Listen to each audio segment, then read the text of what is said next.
This is Advisorpedia's Power Your Advice podcast, and I'm Doug Heikkinen.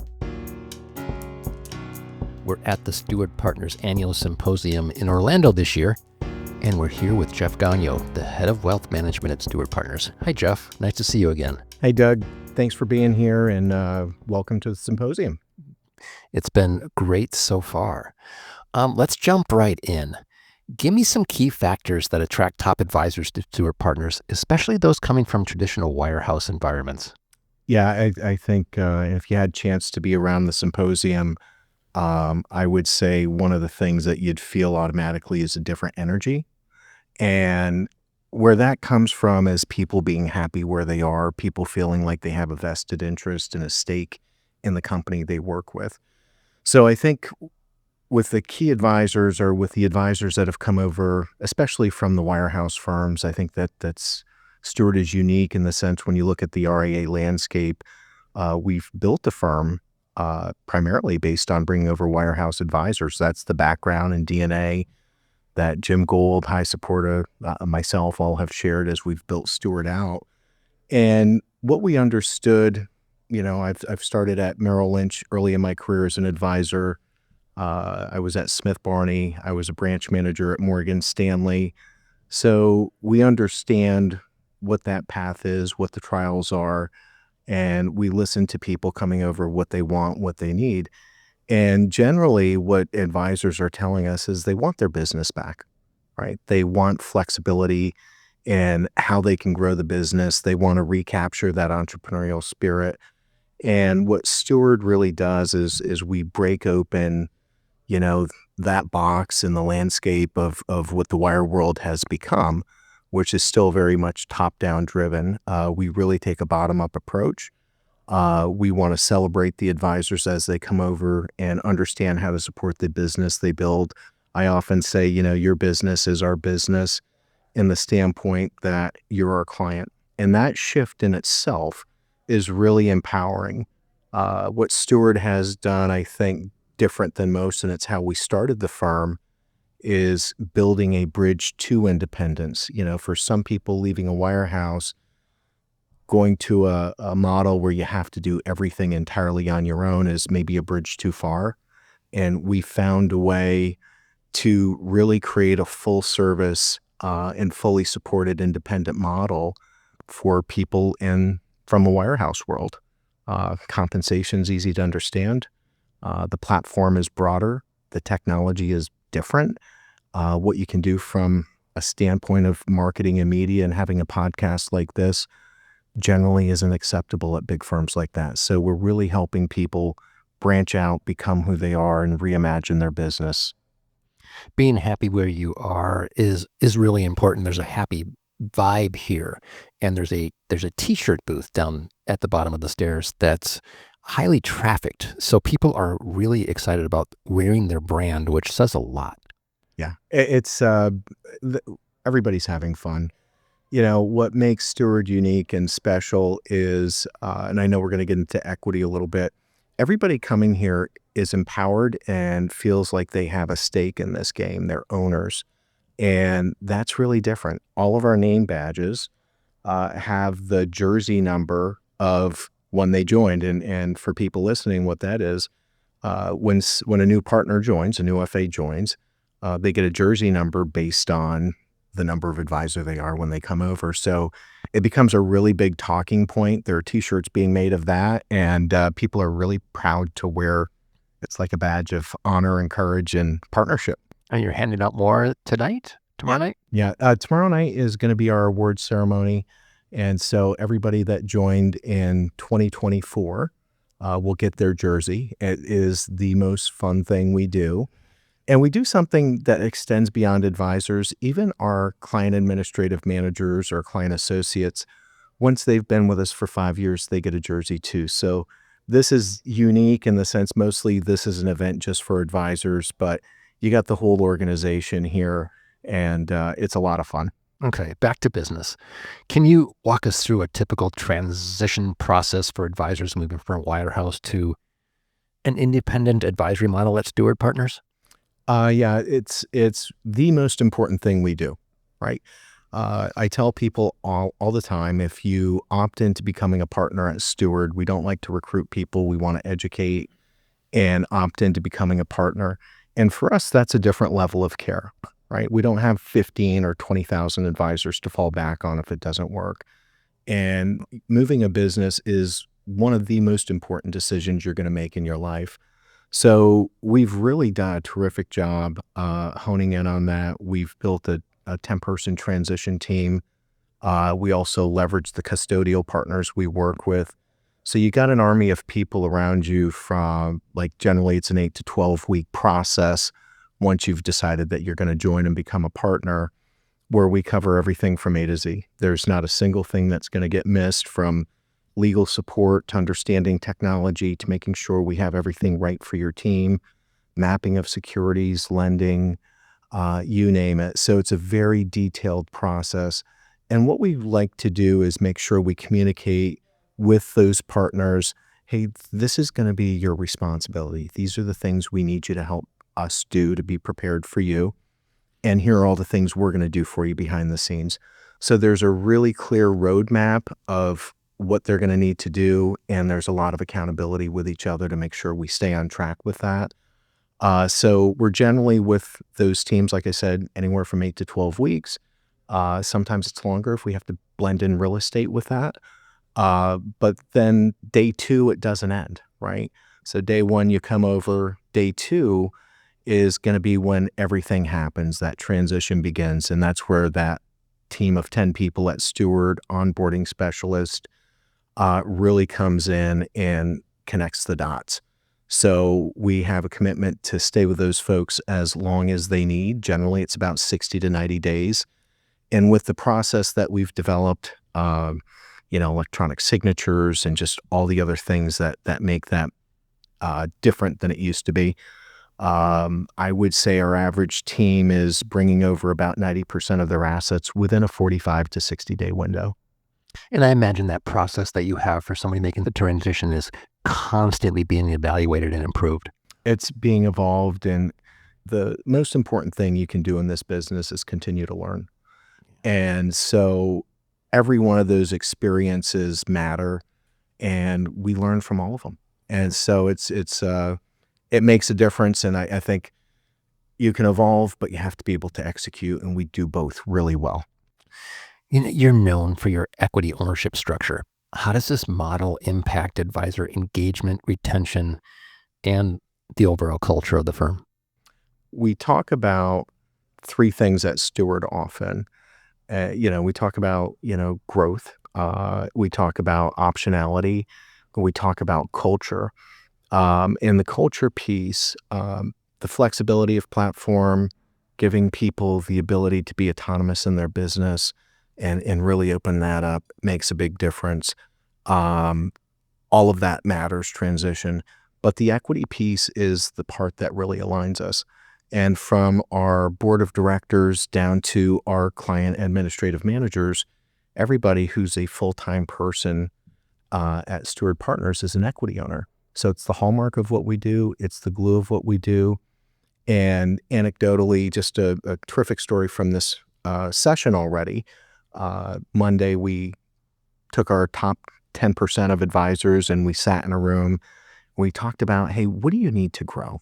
How do we help reinvest in your business so you can get from here to there? And one of the amazing things that came up out of it was, and this is one of our newer advisors, he said, listen, I'm an equity owner. I care about the growth of this firm, but I want to learn from all of you. And so one of the things that we're doing is we're going to have a shared site where people can download and implement all of their best ideas, and they can work with each other and off each other. I could tell you in my experience at Morgan Stanley or any of the wirehouse firms I was at, the general consensus is the person next to you is your competitor. They might be your friend, but not necessarily your partner. So I think that's very different. And the thought process comes in, we all have a vested stake in this business. So your growth is my growth is yours. And the impact point is around that equity piece. What strategies are you using to attract and develop the next generation of advisors, which is really important. And how important is mentorship in the succession planning in your approach? It's huge. One of the things we're really proud of, we have about 285 advisors at Steward as it stands today. And, last year, somewhere close to 25 people graduated from being a client administrative manager to an FA. And that takes a lot of work. So we focus on development. We focus on a lot of best idea sharing, as we talked about earlier. And one of the things that we do is we don't silo people, right? There's a place where you can start out as a entry level CAM, and you can work into a wealth manager, client relationship manager, you name it. So there's ways to grow and graduate up in that process to eventually you become that relationship manager. We have a really big epidemic in the industry where there's more 75-year-olds than there are 35-year-olds in the business. And so having that kind of a mindset has attracted younger advisors and partners to us. Our average FA age here is about 52 versus 62 to 64 in the business or the industry. I would say the other things that we do is we embed councils throughout the firm. So we have marketing councils, we have a next gen council, we have people that talk to us about how we can help grow the firm.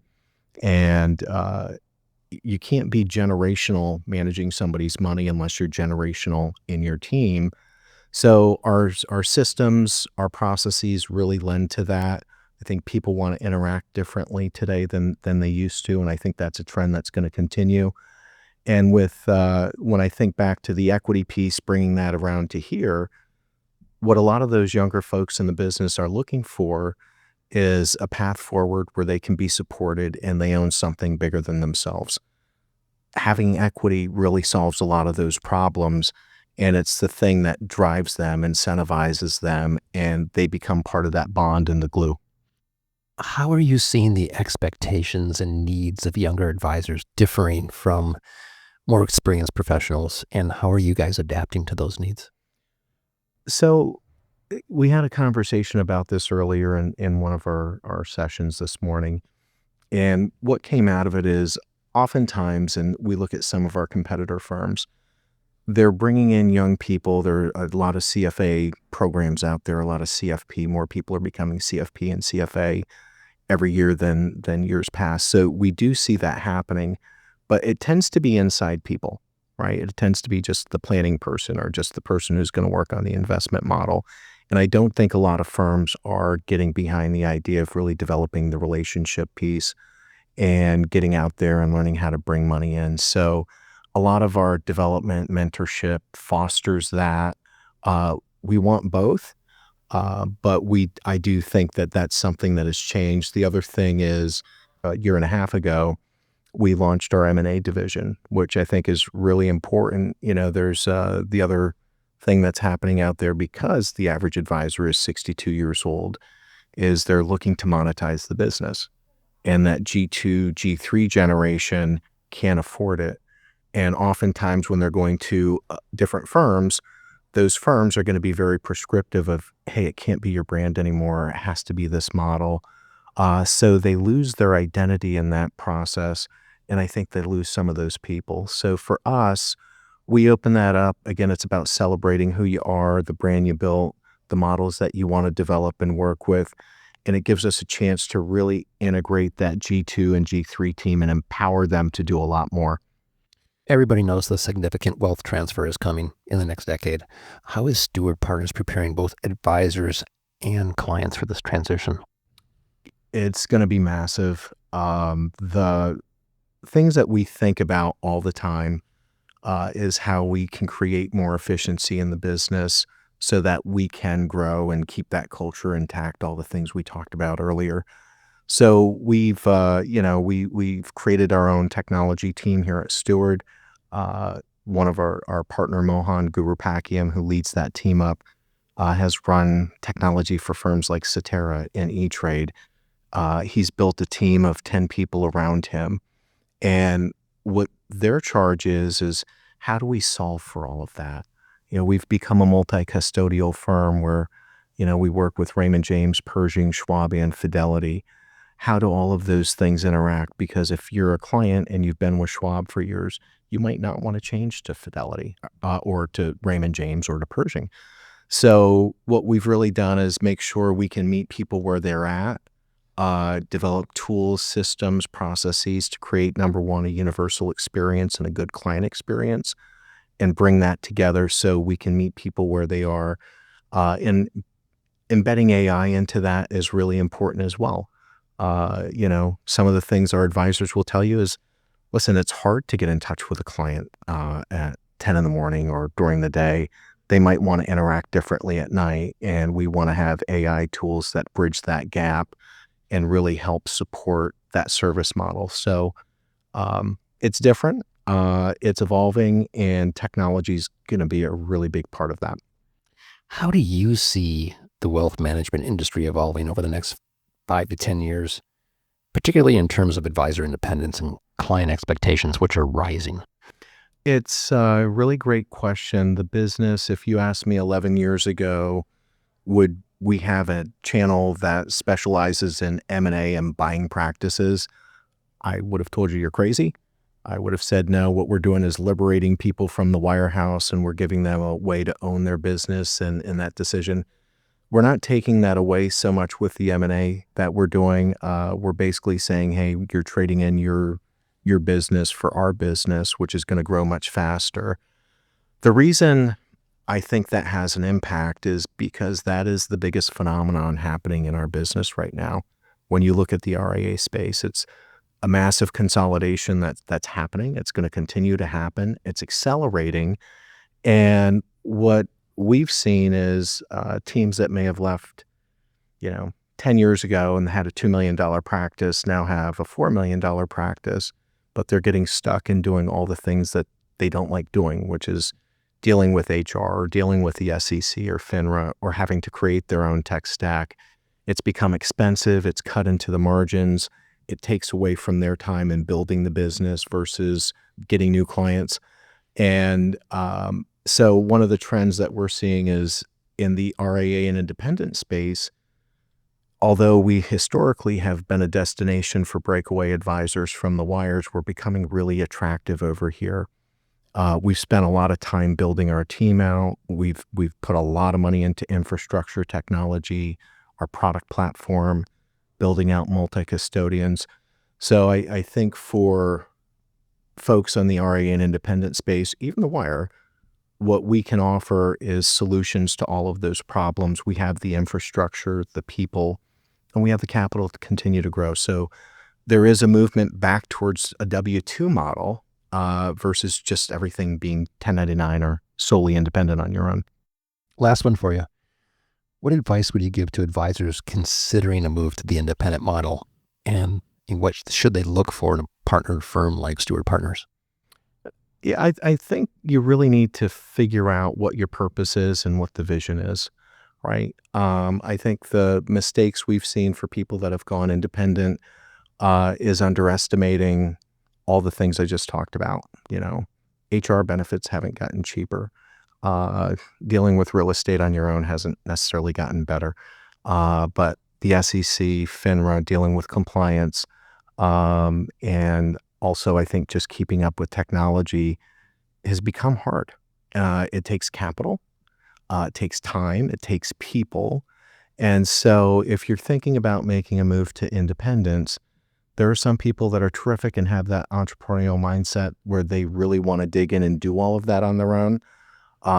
That's great. And for many others, they're just looking for a better way. So I would say make sure the firm you're looking at can support all of those things. I'd say make sure the firm that you're speaking to, are they going to celebrate your brand or is it going to have to be prescriptive?